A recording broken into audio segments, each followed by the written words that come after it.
Oyentes amigos, vamos a continuar con nuestra meditación acerca de los enemigos de la obra de Dios de dentro y de fuera. Para ello vamos a leer en Nehemías una vez más, hoy en el capítulo 2, el versículo 19. Nehemías 2, 19. Pero cuando lo oyeron Sanballat horonita, Tobías el siervo amonita y Gesén el árabe, hicieron escarnio de nosotros y nos despreciaron diciendo: ¿qué es esto que hacéis vosotros? ¿Os rebeláis contra el rey? Ahora el capítulo 6, el versículo 1.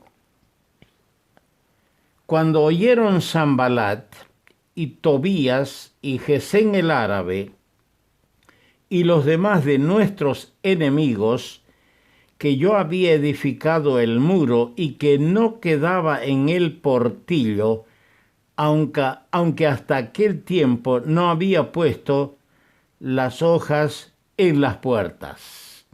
Hasta aquí por ahora la lectura de la palabra de Dios, sin dejar de recomendar a mis hermanos, amigos que tienen la Biblia, la palabra de Dios, lean todo este capítulo 6 de Nehemías. Hemos hablado ya de 7 clases de enemigos de la obra de Dios, pero hay 3 opositores principales y hoy los vamos a identificar. A esos 3 enemigos principales que surgieron durante la restauración de los muros de Jerusalén. El primero de ellos, como ya lo hemos visto en el capítulo 2, verso 19 y en el capítulo 6, verso 1, es Sanballat horonita. Sanballat horonita. Este hombre, cuyo nombre significa la luna da vida, eso significa Sanballat. Y Orón quiere decir del abismo. El nombre de este personaje, enemigo principal de la construcción de los muros y la restauración de la ciudad de Jerusalén, se menciona el nombre de este sujeto 9 veces en el libro que estamos considerando, el libro de Nehemías. Este hombre, según Génesis 19:37, era descendiente de Lot. Era hijo o descendiente de la hija mayor de Lot. Y los que han leído el capítulo 19 de Génesis saben que el hijo de la hija de Lot era fruto del pecado de incesto. Y bueno sería que cada uno por su cuenta, por manera personal, lo escudriñe en Génesis 19. De acuerdo a Deuteronomio, el capítulo 23, versículo 3, el moabita, como también el amonita, nada tienen que hacer en la congregación de Jehová. Este siniestro personaje, Sanballat, es una figura del diablo, ya que era horonita, de Orón, que quiere decir del abismo, y sabemos quién procede y terminará en el abismo. Ahora, ¿qué dice la palabra de Dios acerca del diablo para nosotros los creyentes? Si Sanballat es una figura del diablo que atacaba cruelmente a Nehemías de una y de otra manera para procurar el fracaso de la obra que él realizaba para Dios, ¿qué nos dice la Escritura acerca de del diablo. En 1 Pedro 5:8 dice, vuestro adversario el diablo, como león rugiente, anda alrededor buscando a quien devorar. A la oveja el león la persigue y al menor descuido cae sobre ella. Aquí el diablo es presentado como un león rugiente. En 2 Corintios capítulo 11 versículo 14 dice, el mismo Satanás, el diablo, se disfraza como ángel de luz. Ahora, cuesta darnos cuenta cuándo es la vez que Satanás se presenta como un león. Un león ruge y atemoriza, pero un ángel de luz, si entre el cielo y la tierra aparece un ángel con aureolas, una figura como a veces nos formamos figuras de los ángeles, lleno de luz, capaz somos de arrodillarnos y adorarle. Y esa es la estrategia del enemigo de las almas. Cuando no puede, como un león rugiente, zarpar sobre un creyente que está firme, entonces busca la otra manera, disfrazarse como un ángel de luz. A veces a través de alguna persona, de un falso maestro, un falso pastor, un falso predicador, un falso hermano, que será el canal por el cual Satanás logra destruir. Lo hizo al principio a través de la serpiente y puede hacerlo ahora a través de cualquiera. El Señor tuvo que decirle a Pedro, apártate de mí, Satanás. Ya sabemos quién lo estaba usando a Pedro, que pretendía que el Señor no llegue al madero, si precisamente en el madero tenía que consumarse la obra de la redención. ¿Qué más dice la Escritura acerca de este enemigo que tiene el creyente, del Sanbalat de los cristianos, el diablo? En Santiago 4:7, resistid al diablo y huirá de vosotros. Este es el consejo. Primero nos pone claramente el conocimiento de la estrategia del diablo, como león o como ángel de luz. Y ahora aquí tenemos el consejo, resistid al diablo. No tenemos que hacer lo que hizo Eva en el huerto de Edén, ponerse a dialogar con Satanás, ponerse a intercambiar criterios y opiniones. Al diablo hay que resistirle, y resistirle para que no siga al lado nuestro. Y en Efesios 4:27 dice, no deis lugar al diablo, no deis lugar al diablo. Queridos hermanos, tenemos aquí puesto de manifiesto las estrategias del enemigo de presentarse como león, como ángel, y tenemos los consejos de la palabra para que le resistamos, para que no le demos lugar, para que estemos en una lucha permanente contra él. A veces nosotros cedemos por nuestra propia concupiscencia y le echamos la culpa al diablo. Al final el diablo llega a tener la culpa de todo. No cabe duda que lo que él está al acecho buscando a quien devorar.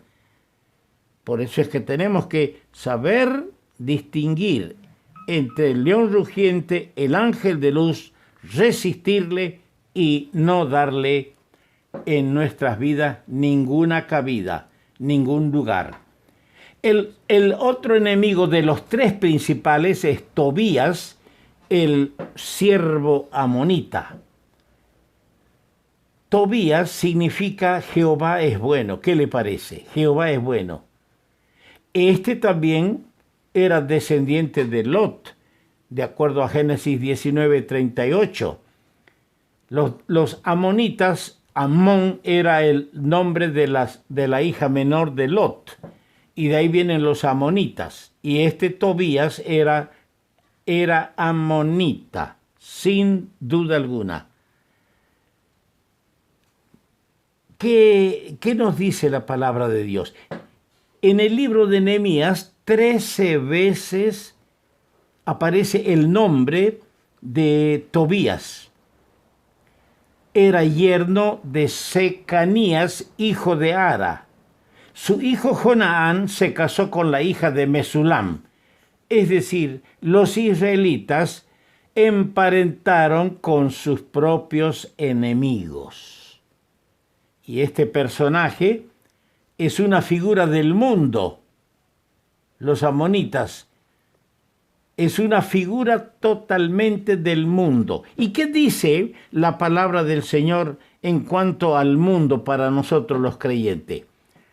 En esa magistral oración, esa larga oración del capítulo 17, pronunciada allí en el aposento alto, la última semana de vida del Señor aquí en la tierra, antes de su ejecución, Él en esa oración dijo en el capítulo 17 de Juan, verso 14, no son del mundo como tampoco yo soy del mundo.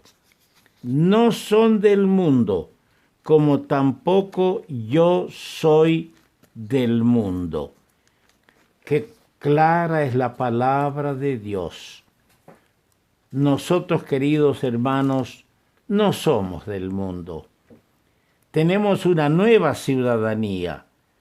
Antes, por ejemplo, éramos hijos del diablo por naturaleza, pero fuimos adoptados, el momento de creer, aceptar a Cristo, fuimos adoptados e incluidos en la familia de Dios. Ahora somos hijos de Dios porque hemos creído en su nombre. Pero también el Señor nos ha dado una nueva ciudadanía.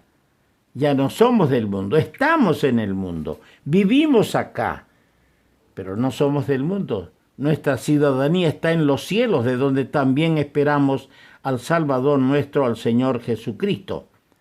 Y hay algo más que es tan claro en Primera de Juan capítulo 2, versículo 15, y lo leo, Primera de Juan capítulo 2, verso 15, no améis al mundo. Nosotros tenemos que amar al Señor. No podemos amar a dos señores. A veces el mundo parece ser la atracción más grande para muchos de nosotros los cristianos. El mundo brilla con luces muy atractivas, al extremo que no solamente quedamos embobados mirando esas atracciones, empezamos a amarlas. Y la palabra dice, no améis al mundo, ni las cosas que están en el mundo. Si alguno ama al mundo, el amor del Padre no está en él. Porque todo lo que hay en el mundo, los deseos de la carne, los deseos de los ojos, la vanagloria de la vida, no proviene del Padre, sino del mundo. Y el mundo pasa, y sus deseos pasan, pero el que hace la voluntad de Dios permanece para siempre. Que el Señor nos ayude, amados hermanos, a darnos cuenta de que el mundo no es nuestro hogar, de que no debemos amar al mundo ni las cosas que están en el mundo y son un tropiezo para nuestra vida y carrera espiritual. Que el Señor nos ayude a darnos cuenta. Este es el peligro, el Tobías peligroso para el creyente, el mundo. Pero hay un tercer enemigo y muy principal en esto, Gesén el árabe. Gesén quiere decir nacido en la lluvia, eso significa el nombre Gesén, nacido en la lluvia. 4 veces es nombrado en el libro de Nehemías este personaje. Era descendiente de Ismael, el hijo natural de Abraham en Agar la sirvienta, en Agar la egipcia. Este individuo fue un activo propulsor de la oposición a Nehemías. Este enemigo, Gesén, es una figura de la carne. ¿Y qué dice la palabra de Dios en cuanto a nuestra carne, a nuestra naturaleza, a nuestro viejo hombre que vive, nos acompaña? ¿Alguna vez preguntamos cuál de los tres es peor, de los tres enemigos del creyente? ¿Su Sanbalat, el diablo? ¿Su Tobías, el mundo? ¿O su naturaleza carnal, Gesén, el árabe? ¿Cuál es peor de los tres? Y a veces todos le echamos la culpa al diablo. El diablo es peor, pero ¿sabe? El hombre nuestro natural se va a la cama con nosotros, duerme con nosotros, se levanta con nosotros, va al trabajo con nosotros, va al estudio, a la universidad con nosotros. Está ligado a nosotros y es el más peligroso. Por eso Pablo decía a sus hermanos en Cristo en Roma, en el capítulo 7 de la carta a los Romanos, verso 18, decía así: yo sé que en mí, esto es, en mi carne, no mora el bien, porque el querer el bien está en mí, pero no el hacerlo. Él quería hacer el bien, pero no lo podía hacer, porque estaba su carne de por medio, su naturaleza caída, fracasada, corrupta. Es por eso que hay la recomendación en Gálatas 5:16 por el mismo apóstol Pablo: andad en el Espíritu y no satisfagáis los deseos de la carne. Y corroborando las palabras del apóstol Pablo, no satisfagáis los deseos de la carne. El apóstol Pedro en su primera carta, capítulo 2, versículo 11 dice: yo os ruego como a extranjeros y peregrinos que os abstengáis de los deseos carnales que batallan contra el alma. ¿Quién no sabe que esos pensamientos abominables, inicuos, que asoman a nuestra mente y quieren asentarse y radicarse en nuestra mente, son deseos carnales que van contra la santidad, batallan contra el alma, descompaginan nuestras mejores intenciones y pueden llegar a concretarse en un pecado si nosotros los permitimos asentarse y quedarse en nuestra mente. Que Dios nos ayude, amados hermanos, a librarnos, a luchar contra estos tres enemigos principales que tiene el creyente: el diablo, el mundo y la carne. Hoy como ayer, el diablo, el mundo y la carne se oponen tenazmente a todo lo que es de Dios y para Dios. Usted revise su vida, su comportamiento, su lucha, revise y va a comprobar que esto que acabo de decir es una gran verdad. Estos tres enemigos se oponen tenazmente a todo lo que es de Dios, a todo lo que queremos hacer para Dios. La oposición, aunque molesta y desagradable, esto es bueno también decirlo, la oposición a la obra, a la vida espiritual, aunque molesta y desagradable, no obstante es una buena señal, pues indica que algo efectivo se está haciendo para el Señor. Yo recuerdo, y vale la pena que lo saque a la luz, comenzamos un testimonio, es decir, un lugar de predicar el Evangelio cerca al lugar donde vivíamos. todas las semanas, una noche a la semana, íbamos a ese lugar, al mismo lugar, encendíamos una lámpara a querosén o gasolina con bomba y destapábamos el capó de la camioneta, sacábamos la corriente de la batería para los amplificadores y poníamos a una distancia un palo con donde poníamos una bocina y al otro lado otra. Cantábamos y predicábamos el Evangelio. Una noche habíamos cantado ya unos cuantos coros y unos 2 himnos, y yo empecé a predicar. Era el lugar habitual, todo oscuro. En ese lugar de campo no hay luz, no había esos años luz eléctrica. De repente surgió a 2 metros de nosotros una explosión tremenda. Hizo volar la lámpara, se apagó y gracias a Dios que no explotó. Cayeron los parlantes, las bocinas, y los creyentes, que eran unos 8 que me acompañaban, se desbandaron, unos para un lado, otros para otro lado.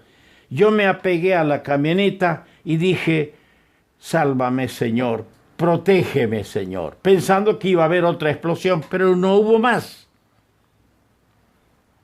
Llegué a casa y le dije a mi esposa: no voy más a ese lugar a predicar el Evangelio. La gente es dura. Ahora ya empezaron a atacarnos. Mi esposa me dijo: no, hay que seguir, es buena señal. Le hice caso, volvimos a ir. Después de unos 2-3 meses, un matrimonio aceptó a Cristo. Luego 2 jóvenes, luego otros 2 matrimonios. Y llegó el momento que bautizamos 13 personas en el río, en ese mismo lugar. Y pronto se estableció una asamblea, una pequeña iglesia local. Por eso me atrevo a decir que la oposición, aunque a veces lastima, hiere, es buena señal. También afirma la fe de los que son del Señor, y los que no son se van a desbandar y se van a volver a ir. Se van a ir a su ambiente del cual vinieron. Y yo digo que la historia de Nehemías llega hasta nosotros como un mensaje del cielo. Es un llamado a la oración, hermanos míos. Es una exhortación al trabajo productivo para Dios. ¿Qué estamos haciendo? ¿Oramos por la obra? ¿Trabajamos en la asamblea para el Señor y para su pueblo? Lo que me llama la atención es que luego de su actuación de 12 años, nada más se dice de Nehemías en la Biblia. Ocupó un lugar en el programa divino del tiempo. Aparece en el momento oportuno. Concluye su obra y el autor de las Sagradas Escrituras no se ocupa más de él. ¿Por qué? Porque Dios solo registra lo necesario en su libro. Pero lo que hizo Nehemías no será olvidado. El Señor justo juez sabrá recompensar a su siervo, como hay hoy en día. ¿Cuántos siervos de Dios a través de largos años han sido fieles en sus vidas, fieles exponentes y practicadores de la verdad, de la sana enseñanza? Han cumplido su ciclo, han trabajado para el Señor y luego desaparecen de este escenario porque el Señor se los ha llevado. Pero el Señor un día premiará a los suyos. Vamos a continuar con este tema. Que el Señor bendiga su palabra.